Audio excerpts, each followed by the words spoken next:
আসসালামু আলাইকুম, সবাই কেমন আছেন? আশা করি সবাই ভালো আছেন। আলহামদুলিল্লাহ আমরা সবাই ভালো আছি। তো আজকে পবিত্র জুমার দিন। তো সকাল সকাল নাস্তা করে রান্না করতে চলে আসলাম। তো আজকে রান্নাটা করব মূলত আজকে আমাদের ঘরে হুজুরের খাবার। তো শুক্রবার আসলে দুজন খায়। তো আজকে যেহেতু শুক্রবার, তো হুজুরের খাবার, তো আমি আজকে রান্না করলাম এখানে ছোট মাছ, তারপরে রুই মাছ দিই, কচুরলতি দিই, আর মুরগার গোস্ত ছিল। তো এই মাছগুলো আমার শ্বশুরে আজকে বিয়াল থেকে নিয়ে আসলো, তরতাজা একদম। তো এই মাছগুলো, ছোট মাছগুলো নিয়ে আসার পর আমার শাশুড়ি আর আমার যা বসে কুটে নিল। তারপর পুকুর থেকে ধুয়ে পরিষ্কার করে নিয়ে আসলো। তা আমি নিয়ে আসার পর ভালো করে আবার লবণ দিয়ে ধুয়ে পরিষ্কার করে নিলাম। সাথে আমি সবগুলো মশলা, টমেটো, কাঁচামরিচ, রসুন, হলুদ মরিচ দিয়ে ভালো করে হাতে মেখে বসিয়ে দিলাম। এই ছোট মাছগুলো যখন হাতে মেখে রান্না করা হয় তখন অনেক বেশি স্বাদ হয়। আর এগুলো আমরা গ্রাম বাংলায় মাটির চুলায় বেশিরভাগ রান্না হয়। আর মাটির চুলার রান্না মানেই তো অমৃত।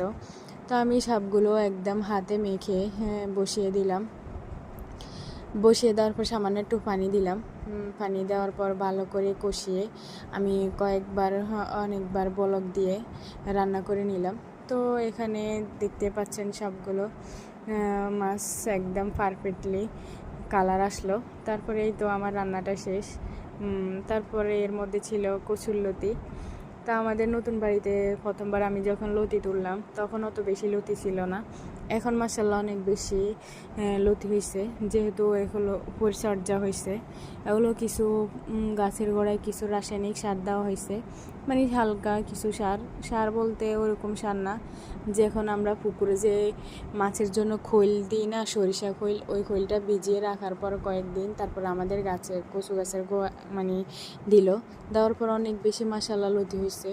তা আমরা বিকালবেলা ওই বাড়িতে আগে যাই, তারপর অনেকগুলো লতি তুলে নিয়ে আসলাম। লতিগুলো তুলে নিয়ে আসি, তারপরে পরিষ্কার করে আমার শাশুড়ি এগুলো বসে বসে কুটে নিল। তো পরের দিন আমি এগুলো রান্না করতে চলে আসলাম। তো রান্নাটা করবো আজকে রুই মাছ দিয়ে। তো আমি মাছগুলো ধুয়ে পরিষ্কার করে নিলাম, লবণ দিয়ে ভালো করে ধুয়ে পরিষ্কার করে নেওয়ার পর আমি এগুলো ভালো করে ধুয়ে নিলাম। ধুয়ে মাছটা ভালো করে ধোয়ার মানে হচ্ছে মাছটা যখন পরিষ্কার করা হয় কিছু কয়েকটা আঁশ থাকে, তো এগুলো ভালো করে পরিষ্কার করে নিতে হয়, না হলে এগুলো থেকে থেকে যায়। তো আমি সবগুলো পরিষ্কার করে একদম, সাথে ছিল এখানে ব্রয়লার মুরগাগুলো আমি ধুয়ে পরিষ্কার করে নিলাম। তো আমি রুই মাছগুলো একদম একটু হালকা করে ভেজে